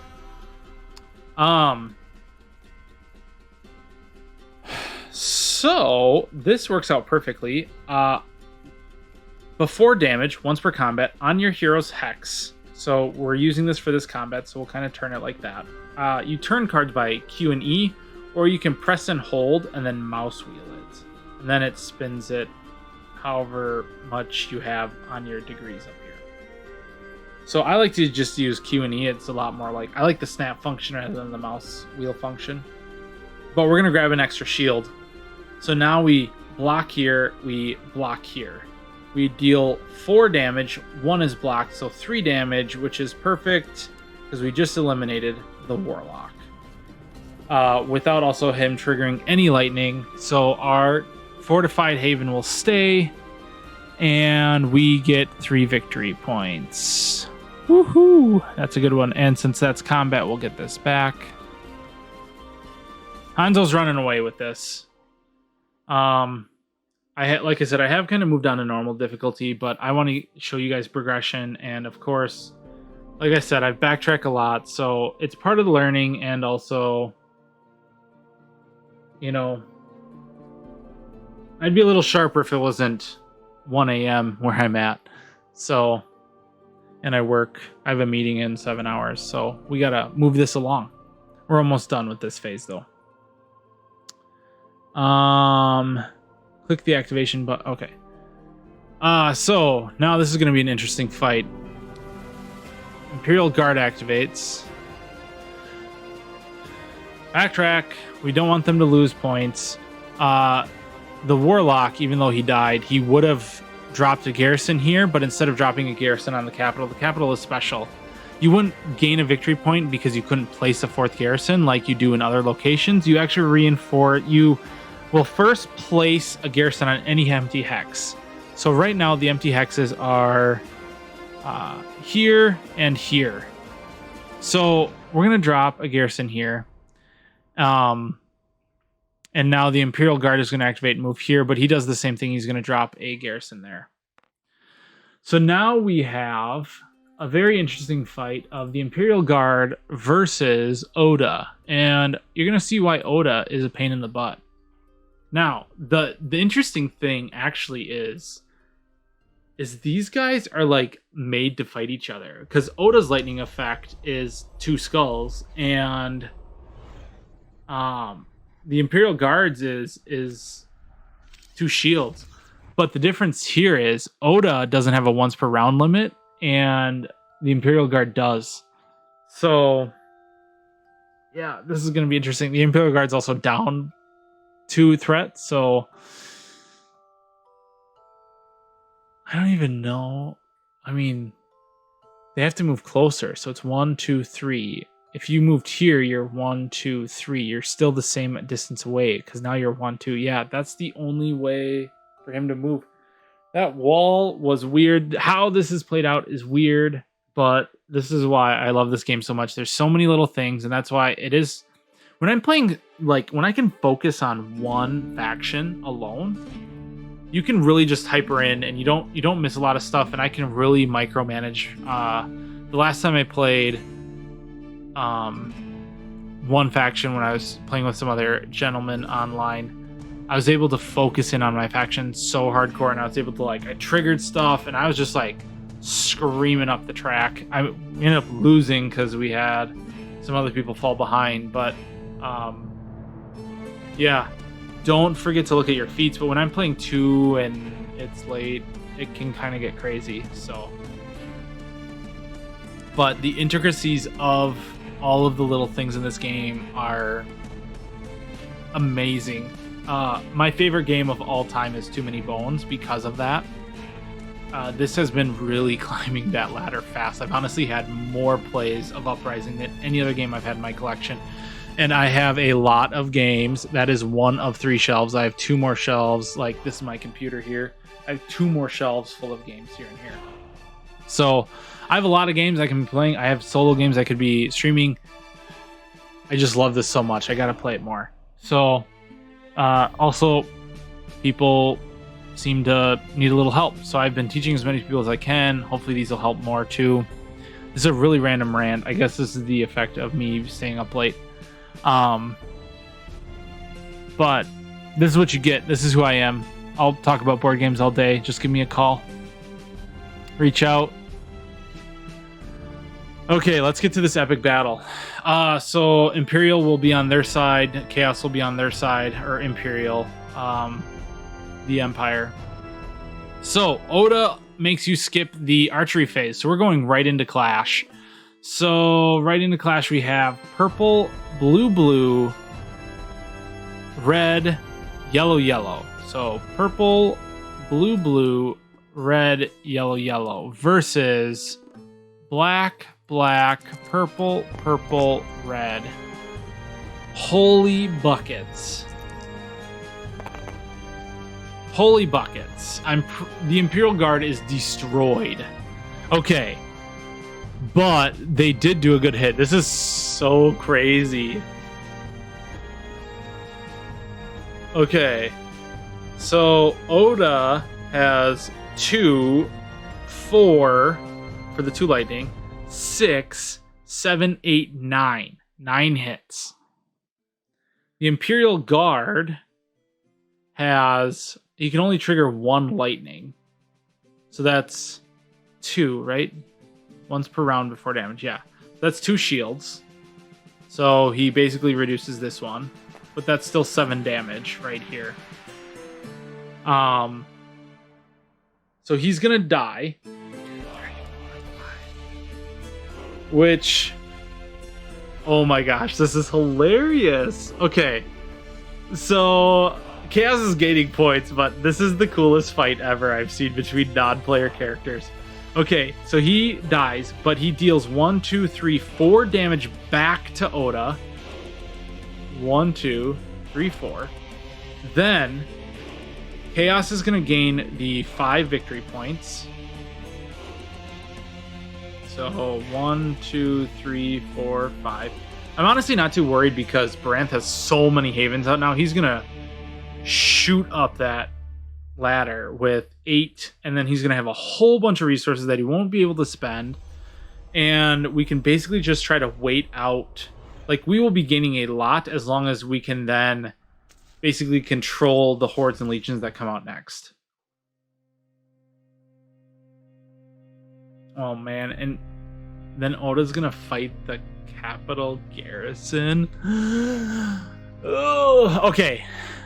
Sorry. And then when he dies, like I said, he kind of has that last strike. So he's gonna destroy 1 non-emperor unit or threat here. So he's actually he did 5 damage to Oda. That is so crazy. That is such a cool fight. You can give yourself a pat on the back, Nemesis Games. That is a fun interaction right there. The Imperial Guard lost to Oda the Fallen, who is probably like the Imperial Guard's like father, right? Because that's how all those stories work. His name probably was Luke before he was just named the Imperial Guard. So Oda is surviving on 2. Oda now gets the Imperial Guard is dead, so that goes away. Now Oda gets to activate. So he's going to drop a curse down, which sucks because they are getting a lot. Oops. They are getting a lot of points generated by these curses, and so it is going to be kind of nasty. But we'll see what happens. Okay, so now the level 3 garrison is fighting Oda. Oda skips archery, which I don't know if that's really in Oda's benefit, because now he just has straight attack dice, where a level 3 garrison has blue, blue, yellow, yellow, white. So, blue, blue, yellow, yellow, white, where Oda only has black, yellow. And look at that. 3 shields and 1 skull. Yeah. Blocks it. Deals 1. Garrison's like, F you, Oda. You don't know what you're talking about.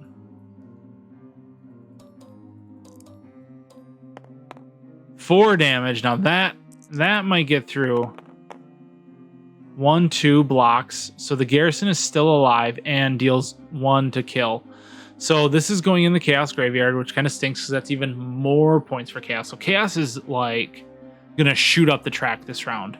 So we just have to be really careful the next couple chapters then about where they go. But Legion just killed Oda, so they gain 5 victory points now. But they're so far back. Well, no, so far back now they're like right there. Okay, well that was a good way to have them kill each other. That was fun. Man, walling in the capital is entertaining. So that is the Nemesis phase, folks. Production. Now we're gonna have the people thrive. Gain resources based on your total havens. Let's start with Hanzo. We got 3 salt, 1, 2, 3, 2 plunder, and 1, 2, 3 food. He's now got 2 salt spots, so that's 4 salt plus the 1, so 5 salt more. And then 1 more of each. Baranth is just gonna rake in the plunder, food, and he's gonna need salt though. So he gets Well, 1 salt, he gets 2 food for this. I'm kind of doing this backwards now. He's gonna get an additional food, and now he's gonna get 5 plunder. So he's gonna be up to 10 plunder. It's crazy. That's crazy talk. We do need to get a salt tile, so maybe this will be the next and last haven. So 2 salt, 5 more plunder. So we're gaining 10 plunder around now, and 2 food. There really isn't a reason why we shouldn't fortify all of our havens at this point. Especially with the Imperial Guard gone. It's just going to help fight any bad guys that come in. Okay, production phase is over. Scoring. Okay, Empire is going to gain 1 for every hex of the garrison. So 1, 2, 3, 4. So we're at 10, or 6, we go to 10. No legions in play, and no one in the Imperial Graveyard.